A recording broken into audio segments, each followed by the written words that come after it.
ආයුබෝවන් නිරෝගීමත් දවසක් ප්‍රාර්ථනා කරනවා. මම ඔයගලන්ට දැනුවත් කරන්න අද උත්සාහ කරන්නේ සර්වයිකල් ස්පොන්ඩිලෝසිස් ගැන. සර්වයිකල් ස්පොන්ඩිලෝසිස් කියලා අපි හඳුන්වන්නේ බෙල්ලේ ග්‍රයිවීය කශේරුකා අතර කැල්සියම් තැන්පත් වෙනවා. ඒ කැල්සියම් තැන්පත් වුනහම ස්නායු ප්‍රතානයන් වලට ගමන් කරන්න ඉඩ අවහිර වෙනවා. ඒ ඉඩ අවහිර වුනහම අත්වල හිරිය, ඒ වගේම වැලමිටේ, ටෙනිස් එල්බෝ කියලා රෝග තත්ත්ව වගේ දැනෙන්න පුළුවන්.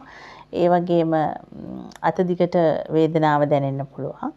ඒ රෝග තත්ත්වයෙන් මිදෙන්න නම් අපි දෛනිකව ගන්න ආහාරවල තියෙන කැල්සියම් ප්‍රමාණය අපි ග්‍රෑම් 100කට වඩා වැඩි වෙන්න ගන්න හොඳ නෑ. අපි ගන්න ආහාර දවසකට ගන්න කැල්සියම් ප්‍රමාණය කියන්නේ ප්‍රමාණවත් ලෙස ගන්න ඕනේ. ඒ කියන්නේ කිරි ෆ්‍රෙෂ් මිල්ක් බිව්වත් කියන්නේ පොඩි මාළු ಜಾති කෑවත් ඊපස්සේ බිත්තර කෑවත් බිත්තර වලත් හොඳට කැල්සියම් තියෙනවා. ප්‍රෝටීන් වගේම D විටමින් තියෙනවා. බිත්තර වල එතකොට බිත්තර සුදු මදේ තියෙනවා කැල්සියම් පදාර්ථ හොඳට. එතකොට කැල්සියම් බිත්තර 6ක් විතර කන කෙනෙකුටත් කැල්සියම් ඩිපොසිට් වෙනවා. කැල්සියම් තැන්පත් වෙනවා.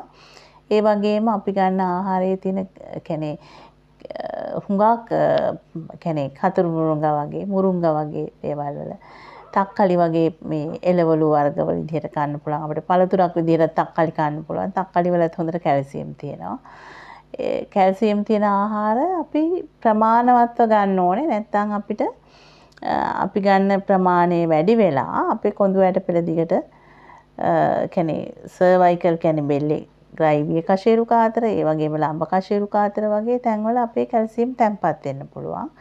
ඒ වගේම අපේ කියන්නේ පරිවෘත්තීය ක්‍රියාවන් හරියට සිද්ධ වෙන්න නම් අපි හොඳට වතුර බොන්න ඕනේ. නමුත් අපේ වතුරේ පවා කැල්සියම් තියෙනවා.